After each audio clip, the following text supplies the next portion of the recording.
right, so we're up here very early in the morning. It is how many days away are we from race day? I think it's about 3 weeks now. Because you're first week of November, right? Yep. So actually, you're about 3 weeks. Because today is, what is it, the October 10th? Yep. All right, so we're doing our thing, and where are we gonna walk today? I mean, what are we gonna do today? So we're gonna do a short run today, just so you can kind of get the idea of intervals. So we're gonna do 1 minute intervals. We're gonna do 1 minute run, 1 minute walk, and we're gonna try to do a 2.5 mile run, just so you can kind of get an idea of what it's like. All right, sounds like a plan. And how often do you think that now that we finally have the sun that went down? Jeez, that was rough. And how do you how often do you feel like, do you usually do this before work, or? Because I get up so early, I usually, if it's during the week, I'll do it at night. Oh, gotcha. But on the Okay. weekends, I'll wake up early and I'll go for an early morning run. Part of the thing is, especially with a RunDisney race, it's so early that you want to kind of get in the habit of getting up that early, unfortunately. So you should do at least one a couple of weeks before, like, race time early, so like 5 o'clock in the morning, Okay. just to see what it feels like if you can. I know some people's schedule doesn't allow that, but you should definitely at least try to do at least one or two, just to kind of, if you've never done that before. Yeah, and I don't ever do it. So I'm typically, unfortunately, a gym person. So for me, like an actual run, I'm not even sure when the last time I did one was. So Well, you're about doing that. we'll see. Yeah, I mean, I don't know how I'm going to do, and it might be quite a disaster, but we'll do the best that we can. And we'll try to bring you guys for along for as much of it as we possibly can. I don't know how that's going. All right. Well, we are coming down the home stretch now. I've survived barely, but you can take a look at the after here. Struggle is quite real. Thankfully, I had one of these bottles of water. Steve, how are you feeling? I'm feeling great. Feeling good? Yeah. Do you want to do another lap? Or? Another lap? Maybe we could maybe do another lap at a later time. Okay. But how did you? Yeah, I guess we can do one more lap. Why not? We'll do one more. Do another 2.5 miles. No, another two. No, I think we're good. Okay. I think we're good. Well, how do you think that we did with? Well, how do you think we did with the? How do you think I did? I guess on my first time. For your first run, and I don't know when the last time you actually went for a legitimate run was.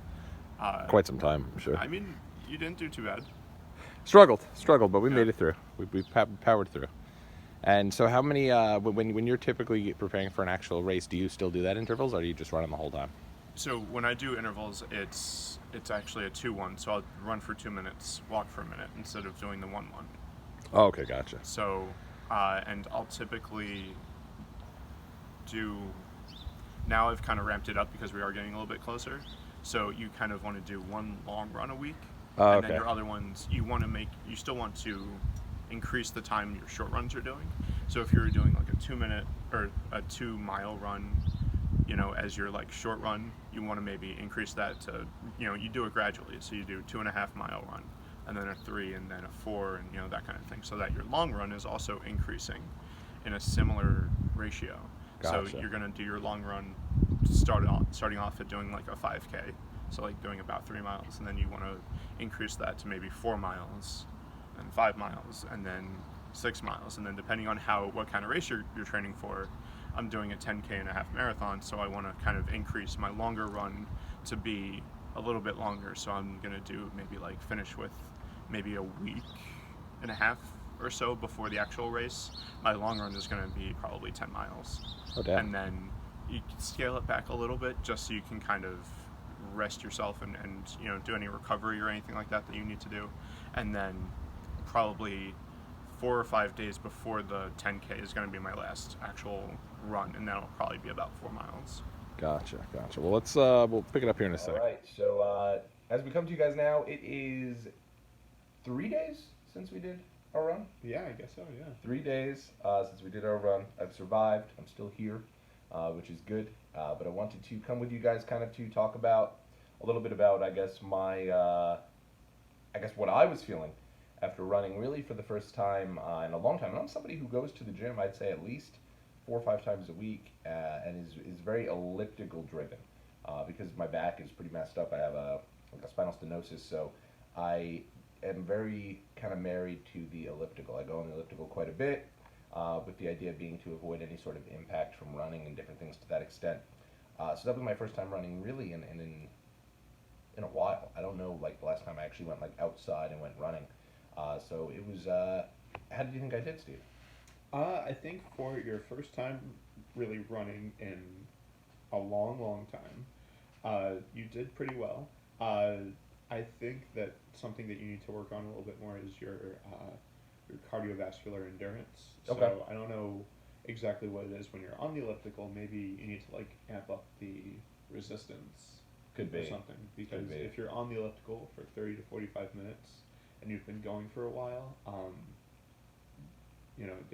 maybe Not do it. For I that. want to. I'm You know what trying it to is? be I think. nice. I think. No. I think. You know what it is? I think I am definitely am somebody who goes on elliptical to watch a show or goes on an elliptical to, and my Read a thought. book. Well, not read a book. I certainly don't read. No, but no, I definitely. Oh, I want to catch up on a show, so might as well do it while I'm on the elliptical rather than sitting on the couch, which probably is a little bit better, and it's definitely something that like because I've definitely lost a decent amount of weight in doing this elliptical thing, so something's working, but That's I good. guess it's just not like building Well- up any. It's also a way different type of thing. You know what it is? I'm probably exerting myself a lot more while running than I am while on the elliptical. That's also that could be too. So and that's one of the things that when when you're running, especially when your aim is a long distance run, you really want to pace yourself to the point where you're really not exerting yourself like that. So if you're on a short run, or if you're on a longer run and you only really have a little bit of time left, then yeah, you can push yourself a little bit more. But really, what you kind of want to do is even when you're doing the kind of thing where we did, where Right. it's a walk and a run and you're pacing, and every so often you're switching back and forth. Whatever your run pace or your jog pace is, still has to be something that you feel comfortable sustaining for that long of a time.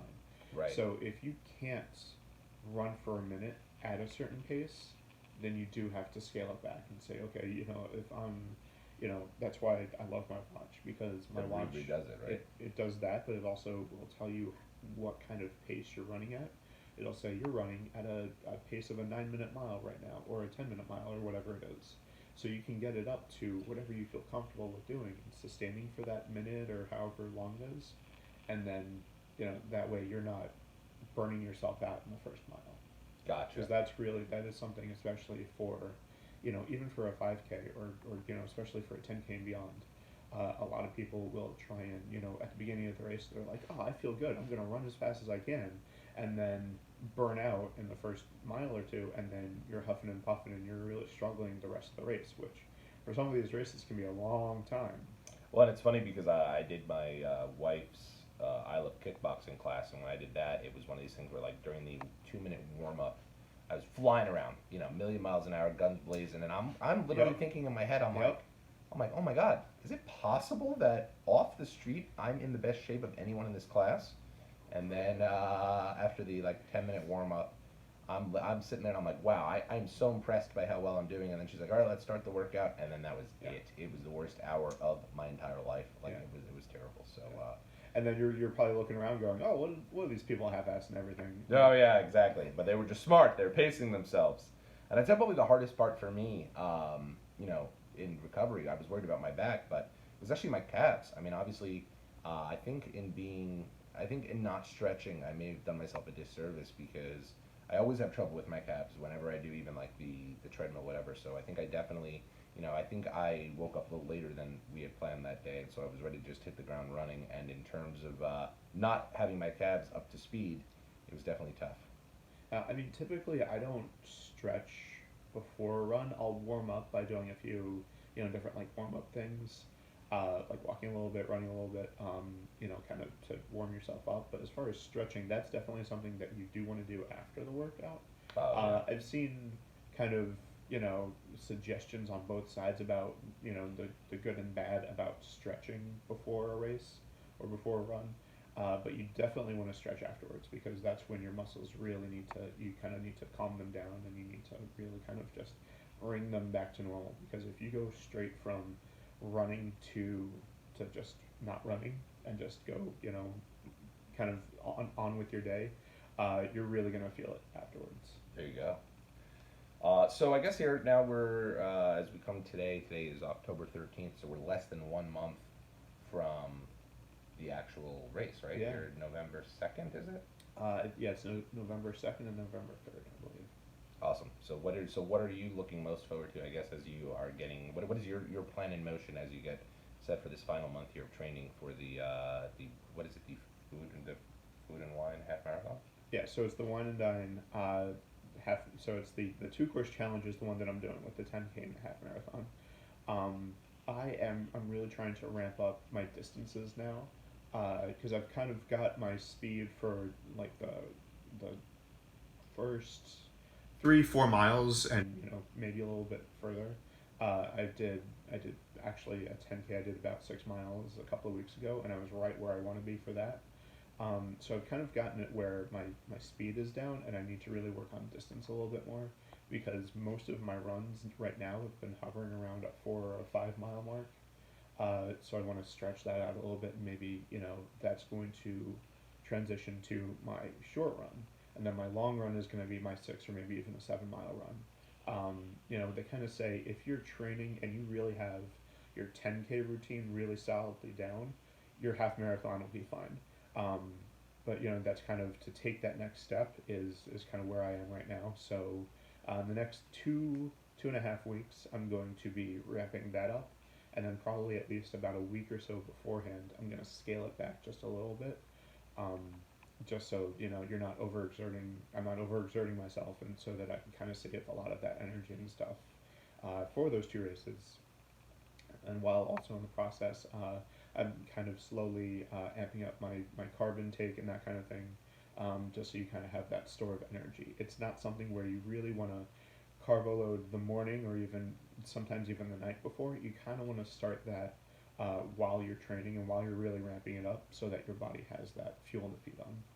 And I guess if someone's watching this and is thinking, they're not thinking about the food, the One and Dine half marathon, but maybe next year's half marathon. How long do you feel like it took you to get to a point where you can run for that, comfortably for that 10K amount of time? For me, because I've kind of been, on and off for a while, it didn't take that much longer for me to get back to that form. But if you're doing like one of the, essentially what you might be doing, where it's the couch to 10K or couch to half marathon type. Well, elliptical. Yeah. Okay. All right. Fair enough. Couch fair enough. would be fair enough. Sitting there. But that's the common colloquial term for it. Right. Is when you haven't been training for that kind of thing, and then start it. If you're not a runner, if you're not kind of that kind of thing, those programs are typically 30 days, so you can do it. It's a little bit of a struggle. But I would definitely, if you're doing anything beyond a 10K, give yourself at least 2 or 3 months, even if you're doing solid training. Yeah. And if you talk with your, definitely consult your doctor, your physicians, or if you have any sort of physical trainers or anybody that you work with, to see what is best for you personally. But most of the time, I would say, if you're doing a half marathon and you're in a relatively athletic shape, you shouldn't need more than 2-3 months of solid training to do it. The good thing about me is that since I have this half marathon coming up in a couple of weeks, and then I scheduled my full marathon in January, I've been training, so it's just going to be, I'm going to give myself probably a few days to rest after that half marathon, but I'm going to be right back up on the horse to continue that. Yeah, and I'd say if you are someone who's trying to run for the first time, it's going to feel pretty terrible the day after you do it, and then the day after that, it's going to feel even worse. But then the day after that, you'll feel fine. Like today, I felt pretty good, but it took me a couple days to get going. So I'd say start out, if you really want to do it, twice a week, and then maybe try to build it to 3 times a week. I wouldn't probably go more than 4 times a week, right? No, so when you're running, you really, you want to do like a day on and day off. So you would go every other day. And there are a ton of different, exercise routines and, fitness plans and all that kind of stuff that you can find online to work best with you. RunDisney actually does have a few different strategies on racing and training and stuff, so you can check out their website as well. But yeah, I would say, and you kind of want to do maybe short run, day of rest, and then other cross training. So you're going to do like weight training, that kind of stuff, because you do still kind of want to, especially with your legs and your core, you want to develop those muscles as well. And so weight training is a really good way to do that as well. So you could do, maybe like light on the cardio that day if you're going to throw in some cross training as well, and then a day of rest, and then maybe do a long day. To go from there. Yeah, and then maybe kind of go from there. So there have been a couple of times where, because I'm doing this challenge type of race anyway, throwing around the idea of doing, maybe like a medium length race followed by a long run, just so I can kind of get myself, see where my body is, to go from one to the other.